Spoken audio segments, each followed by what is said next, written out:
Hi, it's me, and this is my very first vlog ever. Woohoo! So get ready to be really awkward with me and just me waving at the camera being like, hi, I don't know how to make friends. But I'm gonna tell you and take you with me to Universal Studios Halloween Horror Nights and give you an inside scoop into all of this year's mazes, houses, and all the spooky fun that Universal Studios has planned for Halloween Horror Nights 2025. It's so much fun. And it's scary, especially if you go by yourself, which I did. And yeah, I'm not a vlogger, so bear with me, but I'll take you into the houses. I have some really cool footage of some jump scares. So come on with me. Let's go to Horror Nights. Let's do this.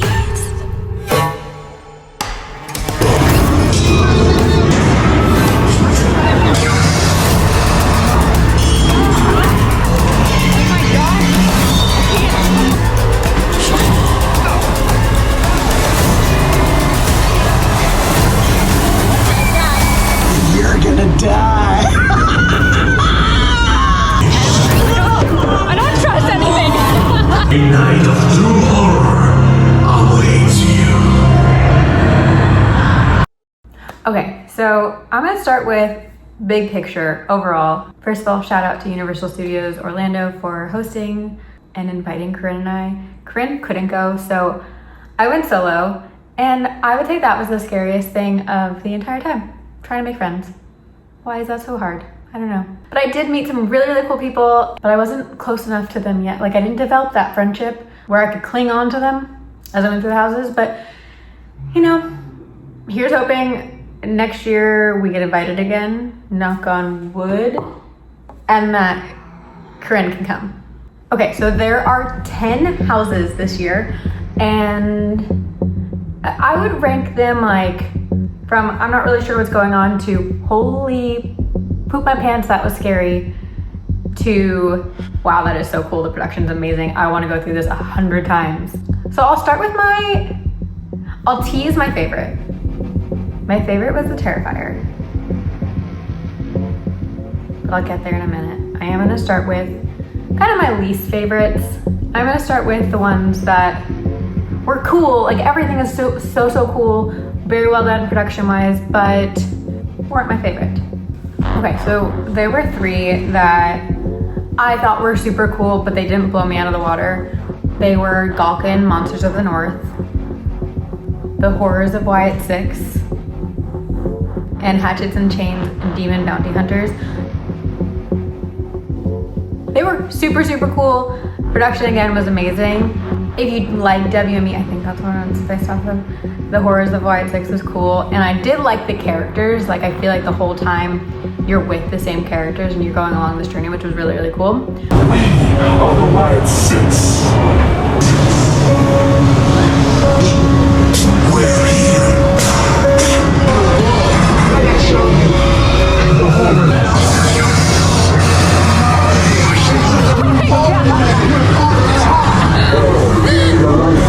Hatchet and Chains, Demon Bounty Hunter, which is kind of like spooky fun. I feel like it had a lot of cool, classic, old-timey horror vibes. And you're gonna die.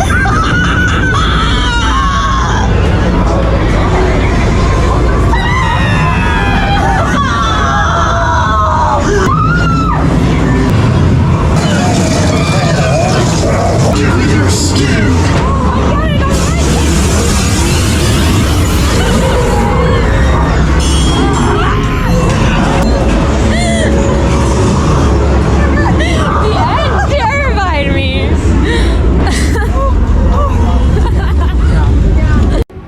Galkin, Monsters of the North. It's all about demons and monsters. There is a legend amongst these lands, one still feared by all.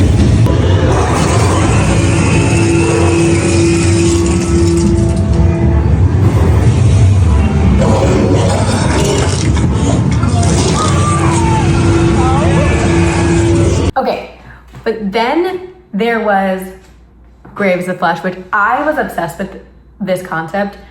Basically, the idea is that you are dying, you die, and you're buried in the ground, and then you like how the burial death process works and how you evolve and like go through death. So that was really cool. You started pretty much underground and it really truly felt like you had been buried.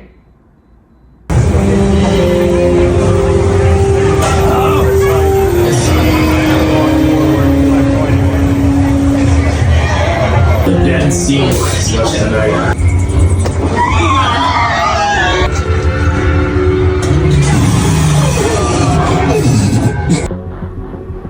Okay, next is a house that I didn't know anything about. I still don't really know much about, but I know a lot of people really, really love this show and this, I think it's a video game. And a lot of people have asked, oh my God, tell me about Fallout. I didn't know anything about it. I went into it. The set design again was amazing. I wish that they had taken you through the story so you felt like you knew what was going on. I feel like if you're a big fan of Fallout, it will be really cool for you. But if you don't know anything about it, you still won't know anything about it when you leave the house.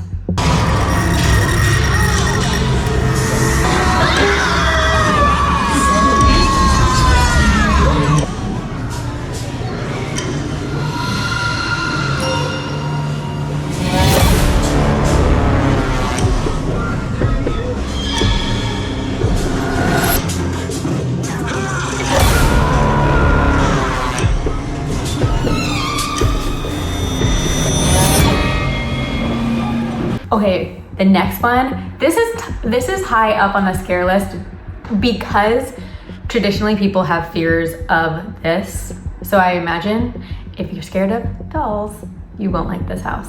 It is the Dolls Let's Play Dead house. And in it, you're basically a toy in this tormented, torturous doll house of a twisted little girl, and she Frankensteins all of her toys, and basically all the other toys are threatening you and warning you to run. Escape is futile, soldier! Because once you get stuck in this little girl's dollhouse, you don't get out. Everything is massive, so you feel like you're a doll with all the other dolls as well. It's really, really cool.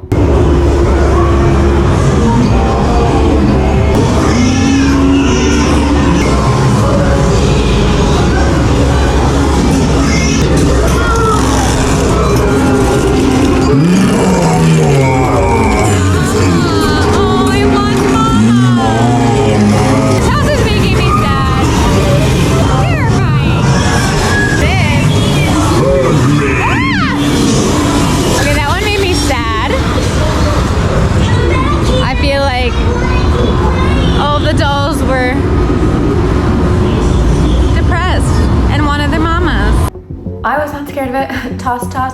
Why did I do that? But I could see how if you're scared of dolls, you would be. Okay, every year, Universal Horror Nights basically picks one house that represents the theme of the entire year.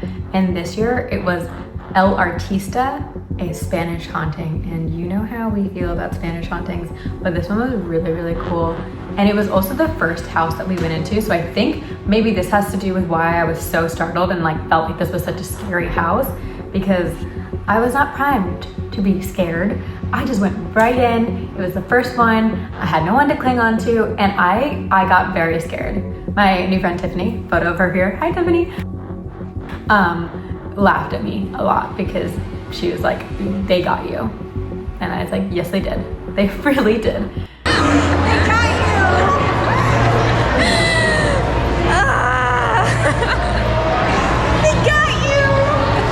The concept is all about this tortured artist whose artwork starts to come to life and possess him. Come to me. Say your remarks. Una familia. I don't trust anything.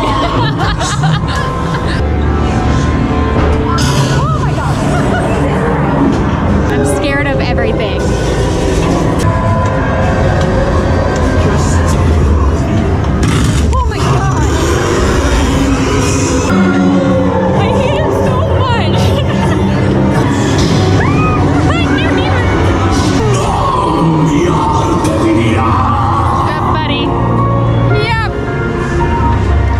Highly recommend this one. And as you go through the park, you'll see a lot of similar creatures from this house throughout the park because that's like the big theme of 2025. Okay, now comes my favorite in terms of production design, Five Nights at Freddy's. This house was chef's kiss, unbelievable. If you have seen the movie, truly walking into this house, it feels like you walked into Five Nights at Freddy's. The animatronics were next level. They actually partnered with the Jim Henson Company and the Creature Shop to bring the animatronics to life, and they crushed it. This is cool. This looks really cool. I truly went through this one twice because just for pure appreciation. And this brings me to my absolute favorite house of the entire 2025 season, the Terrifier. The Terrifier. You guys, I have resisted watching these movies for so long because I was like, oh, too gory, too much blood, not my thing. But I think I have a crush on Art the Clown. This is me before going into Terrifier.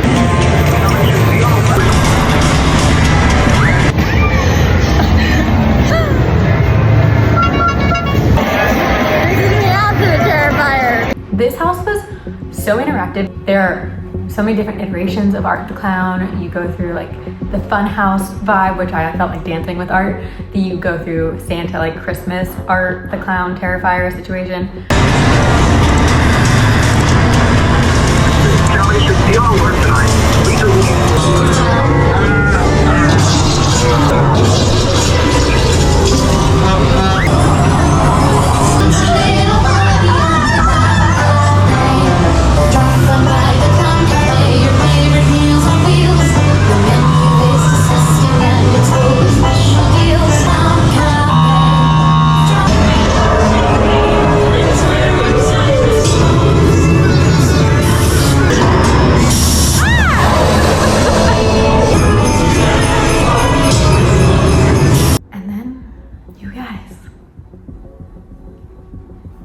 How they do this, but Universal pumps a smell through this house, and I'll just show you a picture of what the room looks like and I'll let you guess what it smells like. This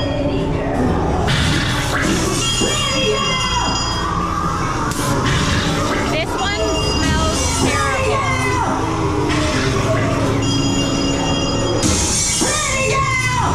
It smells like poop. I don't like how do they do that? I don't know. Like there's a sick fascination where I want to know, but I don't want to know. I don't know. But it was very, very, very potent. And then at the very end, and this I think only exists in Universal Orlando, but you have two options to exit this house. You have the dry path and the blood bath. Can you guess what your Google went down?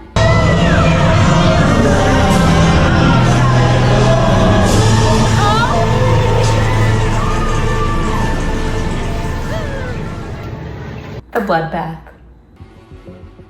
I really, really loved the Terrifier. I, again, went through this one twice.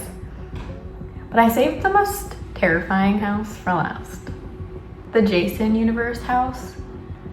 And I mean it when I say my Apple Watch heart rate monitor was like, you should calm down. Are you okay? It was so frightening. There was one section of the house. This house also took way too long to go through. It was too scary. And I feel like I couldn't get out of it fast enough. Like I really, really wanted to get out of it.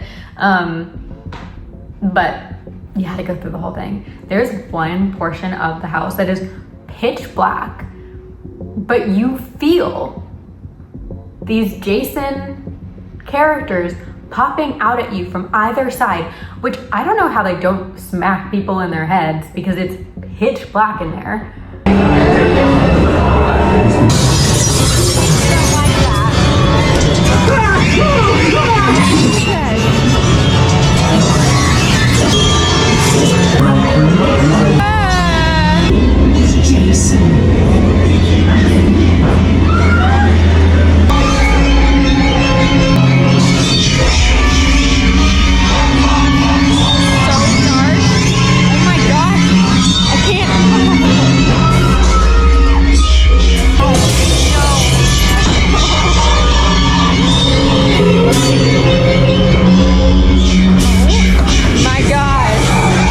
had an option to go on it twice or go through it twice. And I said, I'm good.